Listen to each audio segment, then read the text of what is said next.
Hola, estamos en Ciudades Contrastados, un programa de televisión del Instituto de Estudios Urbanos de la Universidad Nacional de Colombia y de Unimedios de la Unidad de Medios de Comunicación. Soy Carlos Alberto Patiño, profesor del instituto, y hoy vamos a enfrentarnos a uno de los temas, digamos, más interesantes y emocionantes de América Latina, que tiene que ver con los procesos de urbanización. Para eso vamos a hablar con la profesora Jensi Contreras. Hola, Jensi. Buenos días, Carlos, ¿cómo estás? Pues muy bien, muchas gracias por estar con nosotros. Quisiera arrancar esta conversación contigo, además que tiene especial que eres profesora del instituto, con una, digamos, dimensión, y es que muchos historiadores, expertos sobre América Latina, suelen afirmar algo que es una realidad, es que América Latina es un continente que de alguna manera, o una región subcontinental que se conforma fundamentalmente con procesos de urbanización, es decir, que la América Latina que conocemos contemporáneamente es producto de un proceso de urbanización. Quizás esto se aceleró mucho más en el último siglo y medio. ¿Cómo entender esas dinámicas de urbanización en América Latina? Sí, definitivamente América Latina hoy se caracteriza por ser en un 75% urbano, es decir, poblaciones viviendo en ciudades. Esto marca de manera importante cómo se están conformando hoy los territorios y cuáles son los retos a los que se enfrentan. Y creo que ese proceso de urbanización es muy importante tenerlo en cuenta, sobre todo ese que se da a mediados del siglo pasado, donde efectivamente los procesos de migración del campo a la ciudad se aceleran y empiezan a transformar los territorios de manera importante. Y esto es relevante porque hoy los problemas a los que asisten nuestros territorios están profundamente marcados por ese proceso acelerado de urbanización, en el que tanto la migración como los fenómenos de transformación territorial demandaron del aparato de Estado unas respuestas que no se encontraron, y entonces nos enfrentamos a grandes poblaciones viviendo en ciudades, pero con respuestas institucionales pareciera que poco rápidas o efectivas frente a esos procesos que se están dando en las ciudades. Sí, solo por curiosidad, a veces, hasta hace muy poco, habían todavía sociólogos, historiadores, incluso algunos expertos en asuntos urbanos en Europa y en Estados Unidos que solían pensar que la urbanización en América Latina era una especie de anomalía. ¿Fue una anomalía? No, yo creo que es una respuesta que se dio a distintos factores en América Latina, y claro que con sus características específicas en cada uno de los países.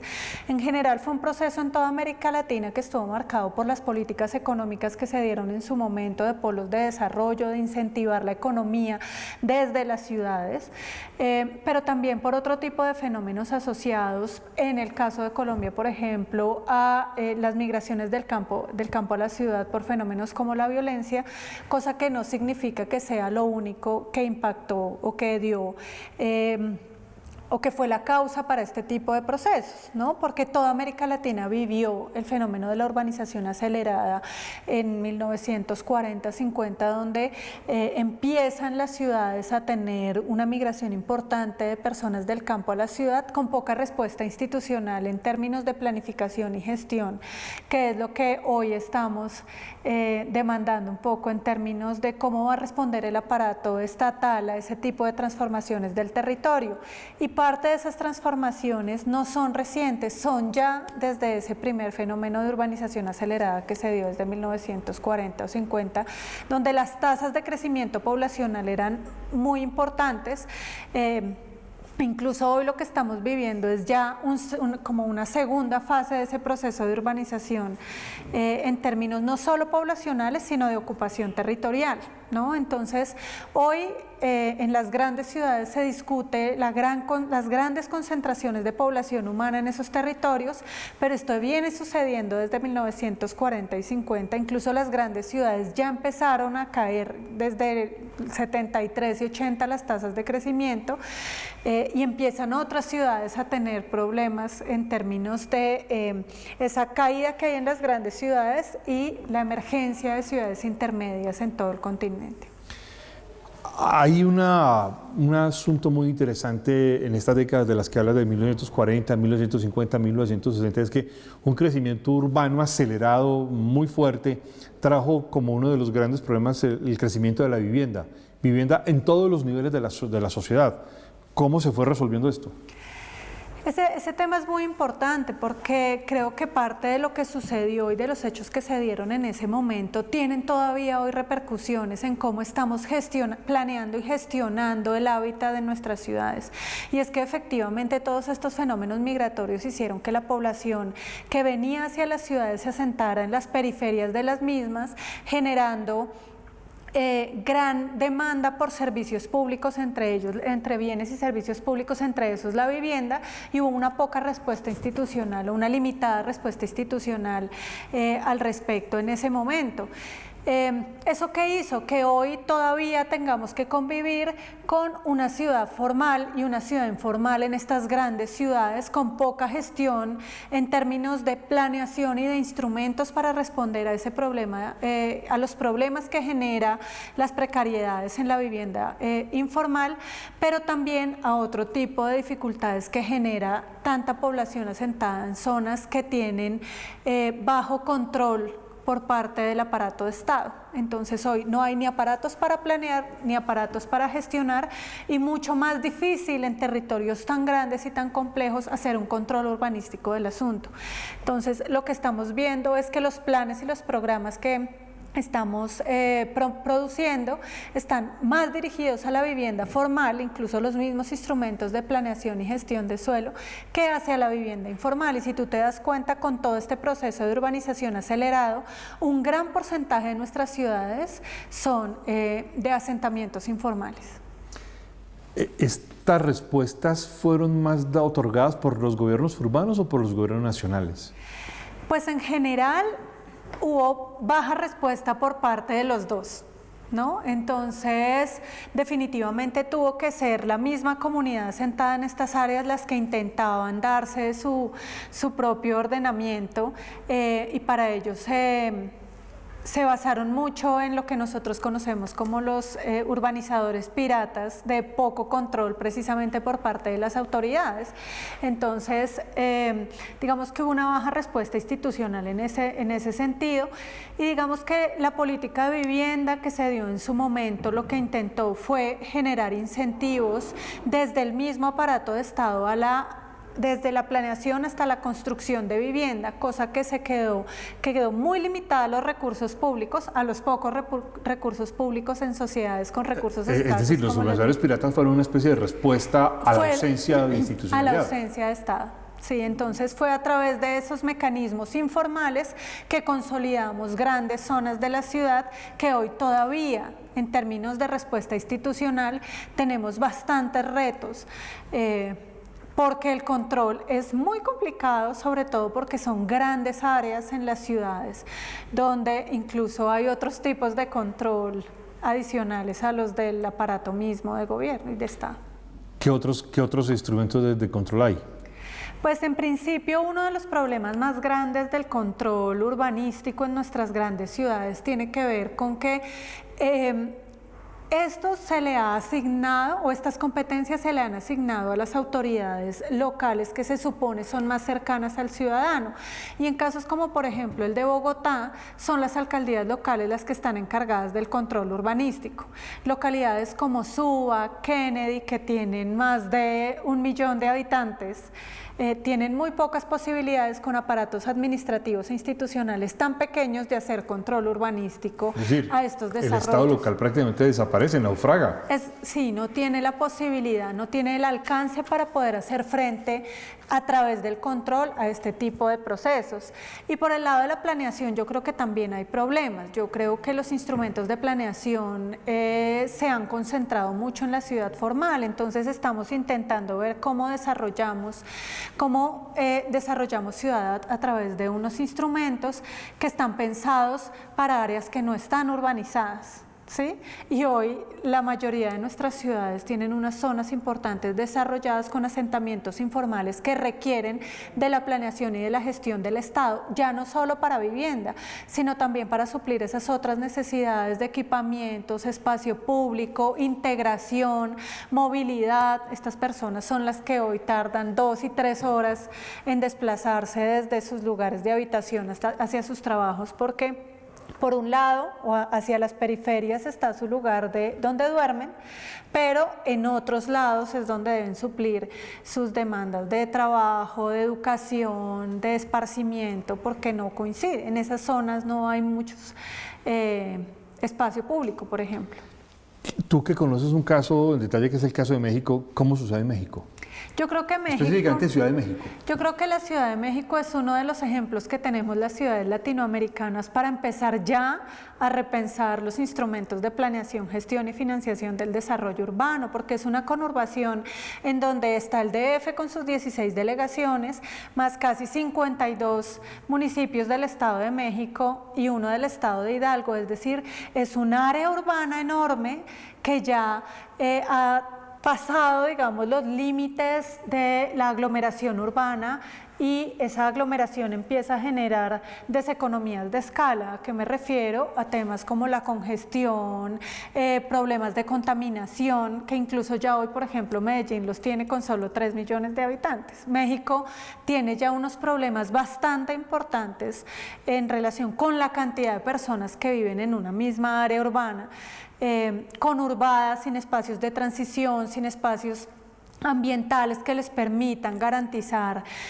un desarrollo humano, una integración efectiva, y eso que la Ciudad de México tiene casi 12, 13 líneas de metro, tiene tren ligero, tiene un sistema de transporte de BTR más también, digamos que integrado al sistema de buses, de microbuses, de otro tipo de instrumentos para la movilidad. Entonces, digamos que si uno pudiera pensar en el DF, es el ejemplo a no seguir, ¿no?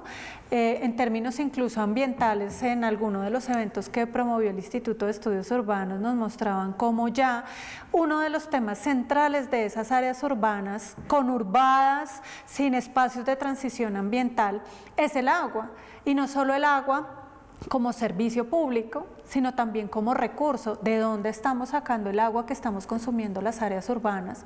¿Cómo la estamos gestionando? ¿Sí? ¿Cómo vamos a disponer de esa agua? Sí, el tema de los residuos sólidos cada vez es más importante en estas áreas urbanas que estamos construyendo, con la idea de que lo único que importa es generar más vivienda para la población que sigue creciendo. Creo que hoy pensar en la transformación de estas áreas urbanas, teniendo en cuenta los procesos de urbanización que se han dado en América Latina, pasa por entender que no solo hay que pensar en dónde poner viviendas en los territorios, sino en cómo gestionar hábitat, en cómo articular ese territorio a las necesidades ambientales, económicas, digo, en términos de productividad, de empleo, de dónde van a trabajar esas personas, cómo van a vivir en espacios públicos que permitan la integración, la discusión, la apropiación, y no solamente cómo vamos a gestionar más unidades habitacionales. Jensi, en el caso de Colombia, si uno mira esto, y no sé si tú conoces los casos de Perú o Brasil o Argentina, pero en el caso de Colombia estamos un poco enredados porque tenemos muchos instrumentos, quizás es de los países que más instrumentos tiene en América Latina de planeación y de toma de decisiones urbanas y locales, y resulta que en esto estamos enredados porque para empezar creemos que los planes de ordenamiento territorial, los famosos POT, que además son básicamente municipales, que no reconocen realidades contemporáneas de conurbación o de transformación urbana, etcétera, siguen siendo entendidos como instrumentos técnicos y no políticos de gobierno, y esto no está permitiendo tomar decisiones, pero luego tenemos un caos de instrumentos que hace que estamos enredados en estas decisiones. Sí, yo creo que en Colombia fuimos muy progresistas, digamos, la ley 388 del 97 fue muy progresista en términos de toda la normatividad, en términos de derecho urbano, permitiendo la regulación de usos del suelo a los actores municipales, a los actores políticos municipales, pero creo que hay unos retos muy importantes para resolver en términos de los instrumentos que desarrollaron la ley 388 y de la misma ley 388.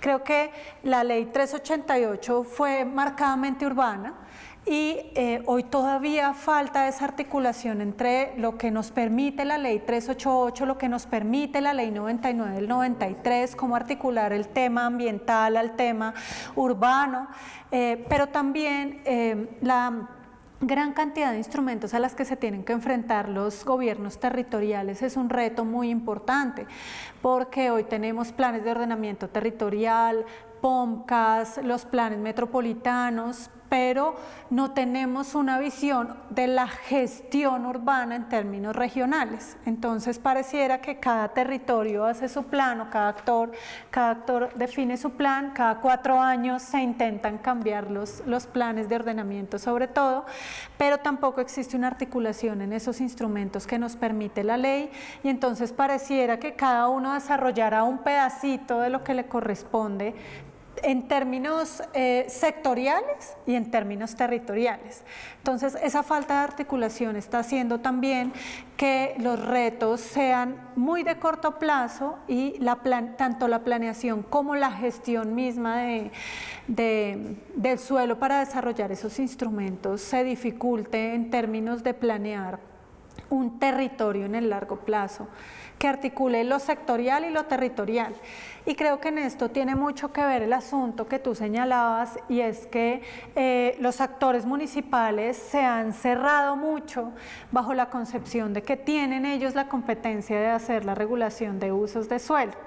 Y creo que ahí hay que dar una discusión y un trabajo muy importante a nivel tanto nacional como regional en términos de lo que permite la ley 1454 del 2011 y pues lo que podemos hacer más allá de lo que es un tema técnico, y es el tema político de cómo articularnos realmente como regiones, áreas metropolitanas, que definitivamente no es solo un tema técnico sino de voluntad política. Hoy habría que hacer una discusión de qué tanto tienen que ceder en términos de poder las autoridades y los gobiernos territoriales para poder pensarse gobiernos regionales o gobiernos territoriales, porque mientras tanto van a seguir siendo instrumentos que se planean, se instrumentan y se ejecutan de manera desarticulada. En ese contexto, uno podría decir que hay un referente aparte de Colombia. ¿Hay otro país en América Latina que tenga un referente, digamos, con este montón de instrumentos, con esta capacidad? ¿Quién podría ser ese referente? Hay un referente muy importante en Europa, que es España. Y lo digo referente porque muchas de nuestras normas en términos de ordenamiento y de planeación territorial son traídas de la legislación española. Sin embargo, yo creo que en América Latina uno de los países que más ha avanzado tanto en implementar en su constitución o en incluir en su constitución como en desarrollar los instrumentos es Brasil. Incluso es uno de los invitados en nuestras discusiones en términos de la formulación y la implementación de los planes de ordenamiento territorial. Allá se llaman planes directores. Allá también hay una gran cantidad o una batería de instrumentos bastante importante, tanto de planeación como de gestión, como de financiación del desarrollo urbano, y creo que ellos han dado pasos muy importantes en términos de cómo articular no solo buenos planes, sino cómo hacerlos viables en la práctica. Y es que en esto la gestión y la financiación del desarrollo urbano no es solo un tema técnico, no son solo los funcionarios los que hacen realidad el plan, es la articulación entre el sector privado, el sector productivo, el sector industrial, el sector, los propietarios de suelo, los constructores, la sociedad civil, las comunidades que están en los territorios y por supuesto que los actores políticos. Entonces creo que Brasil tiene experiencias bastante interesantes con todo y que son ciudades que están en esto que nosotros definíamos al principio de que se dieron en el marco de procesos de urbanización acelerada y que tienen grandes porcentajes de territorio con vivienda y con asentamientos informales, pero creo que se han hecho esfuerzos importantes por hacer una gestión y unos desarrollos urbanos que articulen los instrumentos a nivel formal, a nivel informal y sobre todo que integran los distintos actores que hay en el territorio, que es fundamental, y niveles de gobierno. ¿no? Entonces integran el nivel municipal con el nivel estadual que se llama ya y el nivel nacional, que creo que es un tema fundamental, que si bien hay unas competencias bien establecidas, es necesario que en nuestro país entendamos que es necesaria la articulación de autoridades y de niveles de gobierno para el desarrollo urbano. Cuando uno lo compara, bueno, por lo menos la experiencia cuando uno tiene y va a muchas ciudades de Brasil, es un poco agridulce.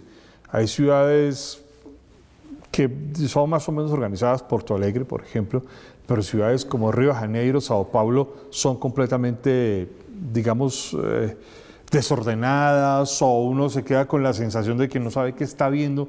Y luego hay problemas gravísimos, los de seguridad, los problemas de crecimiento económico, los problemas de equidad. No es claro. Yo creo que ese último que planteas es el central en la discusión sobre cómo están funcionando los instrumentos y cómo se articulan con otro tipo de instrumentos. Y es que si bien tienen los instrumentos ciudades de Brasil desde la Constitución y se han venido implementando en distintas ciudades, hay un problema marcado y es de todas nuestras sociedades latinoamericanas relacionadas con la inequidad. Es decir, el crecimiento económico no está expresando también a su vez procesos de equidad, y equidad no solo en términos económicos, sino de equidad territorial. Creo que hoy los instrumentos tienen ese gran reto precisamente, y es poder generar territorios equitativos, ¿sí? Que le permitan a las poblaciones acceder no solamente a partes de la ciudad, sino poder entrar en territorios sostenibles, equitativos, que permitan el ejercicio de ese derecho a la ciudad. Entonces efectivamente uno encuentra que ciudades como Sao Paulo tienen importantes indicadores de crecimiento económico, pero niveles de desigualdad enormes, ¿no?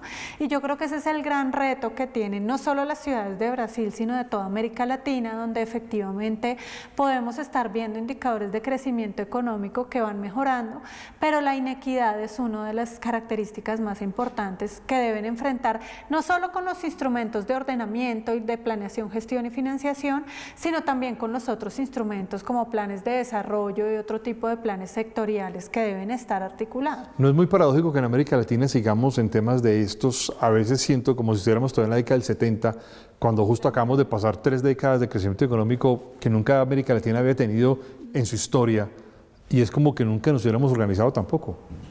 Sí, yo creo que hay importantes reflexiones en términos de lo que está sucediendo con los indicadores de crecimiento económico y los indicadores de pobreza, indigencia, desigualdad, y es que efectivamente pareciera que no se pudieran mover, y yo creo que hay temas o discusiones estructurales de las políticas económicas, de las políticas sociales y de cómo se están desarrollando este tipo o implementando más bien este tipo de políticas en términos de la equidad, y una de esas equidades es la equidad territorial, ¿no? Y pareciera que unos tienen más derechos que otros a acceder y a disfrutar de la ciudad, ¿no? Y cuáles son los intereses que hay detrás de esos procesos de definición de los planes de desarrollo urbano.